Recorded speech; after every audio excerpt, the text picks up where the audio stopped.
Selamat pagi, jumpa lagi di Berita Padang bersama saya, Afri Meriana. Sejumlah berita aktual dan menarik akan kami sajikan untuk Anda. Berikut 3 berita utama pagi ini.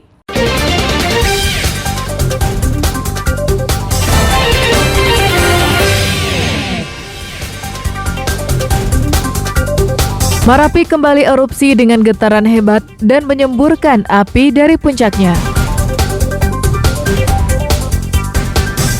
Jelang libur Natal dan Tahun Baru, tim gabungan lakukan razia ke tempat hiburan malam di Kota Padang.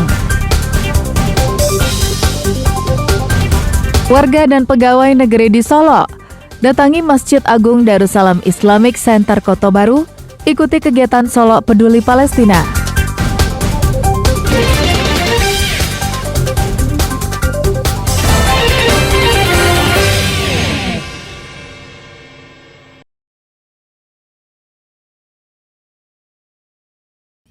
Sabtu dini hari pukul 3:14 terjadi getaran hebat dan semburan api dari puncak Gunung Marapi. Getaran yang diiringi gempa bermagnitudo 2,3 terekam dari kamera pengintai milik warga. Dentuman keras Marapi ini didengar warga di Bukit Tinggi, Padang Panjang, dan tanah datar yang bermukim di lereng sekitar Gunung Marapi. Data yang dihimpun dari Badan Meteorologi, Klimatologi, dan Geofisika, dentuman Marapi yang diiringi gempa yang berkekuatan magnitudo 2,3 itu berpusat di kedalaman 8 km. Dentuman keras yang didengar warga, serta semburan lahar yang berwarna merah merupakan hal yang baru dilihat oleh warga. Pasalnya, Marapi kerap erupsi pada siang hari. Menurut petugas pengamat gunung api, Teguh Purnomo, hal seperti itu merupakan hal yang lumrah dan biasa terjadi pada gunung api yang erupsi. Suara-suara seperti suara blazer maupun suara gemuruh ya yang menyerupai seperti petir ya, tapi lebih kepada gemuruh seperti suara blazer itu di semua gunung api di Indonesia ya, tidak hanya di Gunung Marapi itu sering terjadi dan itu lazim ketika gunung tersebut sedang aktif atau sedang erupsi. Hingga Minggu sore, erupsi Gunung Api Marapi masih terjadi. Dari pantauan alat pengamatan Gunung Api Marapi di Pusat Vulkanologi dan Mitigasi Bencana Geologi, terpantau mengalami 1 kali letusan. Dari Bukit Tinggi, Dina Amrina melaporkan.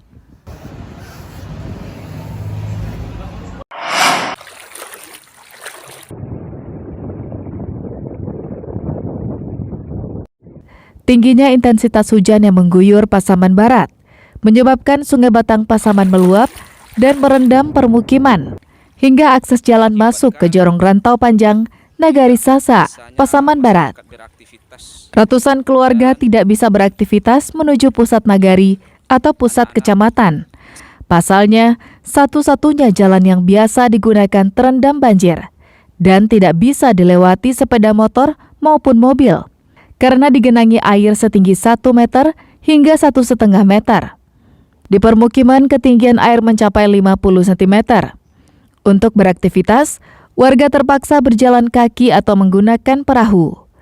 Banjir terjadi sejak Jumat pekan silam dan baru surut setelah 8 hari kemudian, yakni Sabtu pekan lalu. Mulai banjir ini Pak, karena cuaca curah hujan yang sangat tinggi. Kiriman air Sungai Batang Saman, Tanjung Pangkal mengalir ke perairan Sungai Kampung Rantau Panjang. Lamanya sudah lebih kurang 1 minggu. Dampaknya jalan terputus untuk sementara. Anak-anak SD Negeri 08 Rantau Panjang Nagari Sasa tidak bisa sekolah dalam 1 minggu ini. Saat ini banjir sudah surut dan jalan telah bisa digunakan lagi. Safatul Ulum melaporkan dari Pasaman Barat.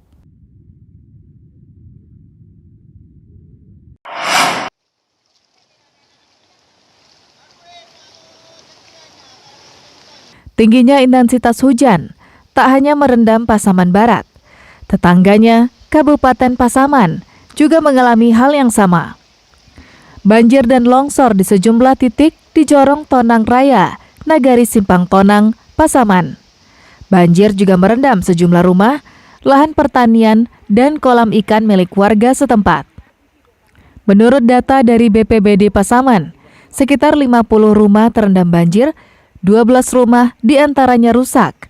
Akibatnya, hampir 100 jiwa mengungsi ke rumah kerabat karena selain rumahnya rusak, juga dekat dengan lokasi longsor.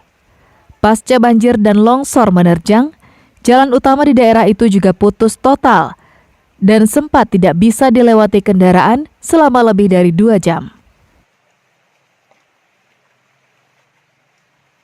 Terdampak ada sekitar 50 rumah, tetapi yang memasuki air ke rumah masyarakat itu ada sekitar 12 rumah.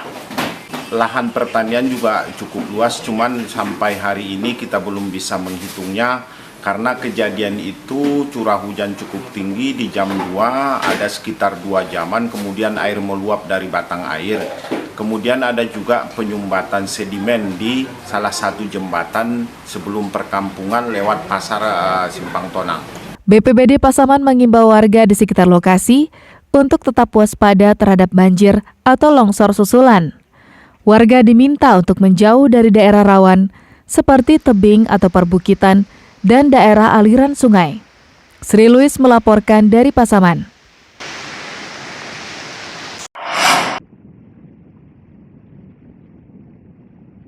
Sekolah Dasar Negeri 08 Sasa Ranah Pasisya, Pasaman Barat, terletak di lokasi langganan banjir. Bangunan sekolah ini hanya berjarak sekitar 100 meter dari Sungai Batang Pasaman. Murid di sekolah ini diliburkan sejak seminggu lalu karena sekolah mereka kebanjiran. Tak hanya itu, jalan menuju sekolah juga tergenang air dengan tinggi bervariasi, dari 20 cm hingga setengah meter.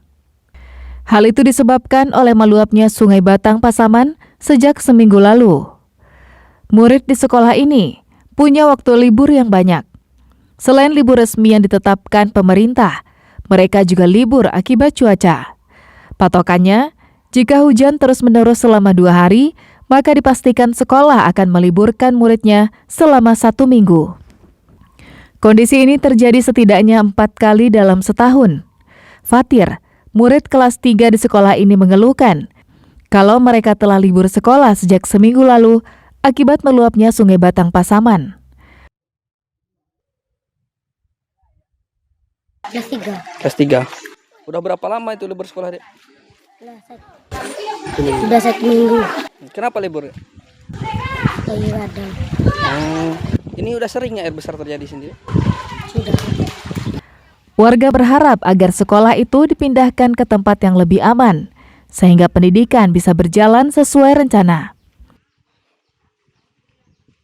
Harapan kami sih sekolah ini secepatnya dipindahkan atau dilokasikan ke tempat yang lebih memadai, supaya anak bisa mencicipi pendidikan dengan fokus dan tidak ada kendala-kendala seperti ini, karena semakin banyak kendala-kendala seperti ini, kurangnya anak memfokuskan pada pendidikan. Karena ada kendala banjir yang air Sungai Batang Pasaman menaiki permukiman warga masyarakat Kecamatan Panjang. Jadi anak-anaknya gimana lagi, Pak? Diliburkan atau gimana, Pak? Anak-anak diliburkan. Ini lokasi langganan banjir atau gimana, Pak? Lokasi banjir. Jalan masuk sini cuma 1, Pak. Jalan itulah kendalanya sering terendam banjir. Selain sekolah dipindahkan, warga juga menuntut pemerintah memperbaiki jalan dan jembatan di Kampung Rantau Panjang. Safatul Ulum melaporkan dari Pasaman Barat.